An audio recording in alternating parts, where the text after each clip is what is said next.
Hey guys, it's Miss Loris, and today is officially our last day of content. Even though our time together has been cut short, I really hope that you guys got something out of this class. And I hope to see you when we get back to school. So today we are going to be going over the subtypes of schizophrenia. So all schizophrenia is not the same. There are different types. So the first type is the paranoid type, and this is honestly like the most common type and the type that you typically hear about when you're talking about schizophrenia. And this involves delusions, including delusions of grandeur, which kind of make you seem like you're better than everyone else.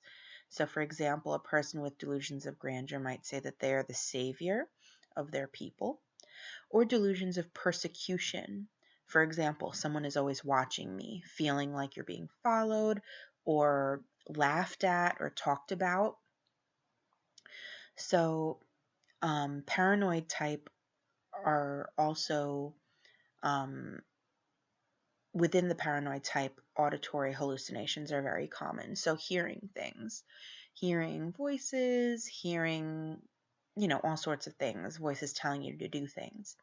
And this type of schizophrenia is more likely to have people behaving aggressively than people diagnosed with other types. However, this is not to say that people with schizophrenia are inherently aggressive. That's not the case, and that's a huge myth that people with schizophrenia have to deal with, that they're violent or aggressive or hostile. That's not the case. However, with the paranoid type, people might think that they are being attacked, so they're kind of defensive. Oh, and males have the highest suicide rate with 13%.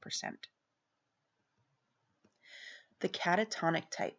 This is a very unusual type. Not that it's unusual that not many people have it, but it's just unusual to kind of witness. So people with schizophrenia who have the catatonic type remain motionless for long periods of time. They exhibit waxy flexibility, where limbs can be kind of put into unusual positions, and they take a long time returning to the resting, relaxed position. So if you go up to a person with the catatonic type of schizophrenia and you take their arm and you put it above their head, it might stay there for minutes to hours. And it would take a very long time for them to kind of put it back to their resting state. They're kind of like statues. So in severe cases, they require constant supervision to protect them from self-harm during episodes of catatonic excitement, also to help them kind of move around, eat, and conduct daily tasks. And I'm actually going to post a video of this type of schizophrenia, which is this. Okay. The disorganized type of schizophrenia includes incoherent language, inappropriate emotions, giggling for no reason, disorganized motor behavior, so movements, hallucinations, and delusions. So these individuals who have disorganized schizophrenia can speak in word salad, that disorganized speech that we talked about in the last lecture. Also the inappropriate emotions, so laughing when it shouldn't, when something's not funny, or crying when something's not sad. They do exhibit a childlike silliness. So they are almost like children. They are silly.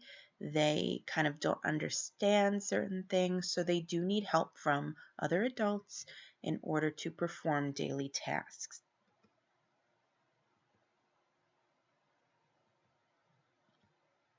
So the final subtype of schizophrenia is the undifferentiated type. So these kind of these individuals qualify as more than one of the subtypes. So they have symptoms from different types of the schizophrenia subtypes, and they don't really fit into one category. So they could have hallucinations and delusions, but they could also have scrambled speech, and they could also even have waxy flexibility. So it's kind of a mixed bag with these, and they are the largest subtype. Oh, sorry, the last subtype is the remission type. I mean, this isn't really a subtype, rather, it's just a person who kind of goes in and out of schizophrenia symptoms. So these people have had at least one prior episode of schizophrenia, but isn't currently displaying symptoms. Burned out schizophrenia. Although most positive symptoms, like hallucinations and delusions, have died down, these patients have become extremely withdrawn and dependent on others for basic care, which are negative symptoms. So when you think about positive and negative, it's not good and bad. Positive and negative is kind of like the reinforcement that we were talking about. So positive is having something added, like hallucinations and delusions, like a plus sign positive, and negative is like a minus sign. So having things kind of like losing things, losing parts of your personality, like becoming withdrawn and being unable to care for yourself. So no cure exists for schizophrenia, and you can treat it long term, and it usually requires hospitalization. So schizophrenia usually sticks around with you for life. It is a permanent condition aside from the relapsing and remitting schizophrenia. So you can manage it with different drugs and with therapy and things like that. And you can kind of get the symptoms under control. However, typically when you stop taking the medication, the symptoms do come back. So you're stuck with it for life. And that is it about schizophrenia. I highly, highly, highly recommend the movie A Beautiful Mind. We were going to watch that movie together as a class, but unfortunately, we were not able to. You can access it on Amazon Prime. I think you might have to rent it, but it's really worth it. It is about schizophrenia, and it's a true story about a man named John Nash who lives in New Jersey, actually. So I really highly recommend it. Um, if you have any questions, obviously let me know. And this will be your last real content. So for the rest of the school year, you guys are going to be doing makeup work.